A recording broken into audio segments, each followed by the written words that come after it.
Hello there, and I'm going to show you what happens when you put peeps in a microwave for 15 seconds. Hope you enjoy. So first, you open up your microwave. Not the peeps. Okay.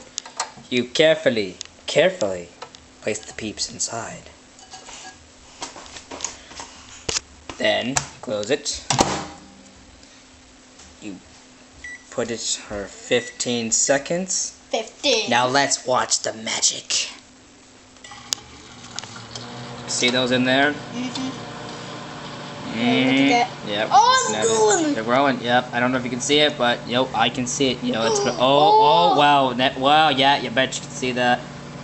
Yeah, oh wow. Okay, now let's see. Let's like. And voila! Wow. Look at look at this, huh? Yeah. Bunnies. They kind of grew there. Yeah. Now they're gonna be really hot, so I gotta. Oh yeah, they're all melted now. Ew, they're squishy. So no, don't touch it. Why not? And this is. Let's just see what I was put in for 5 more seconds.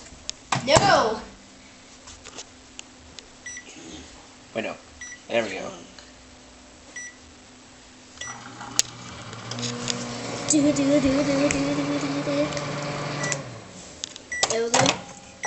Nothing much happened there.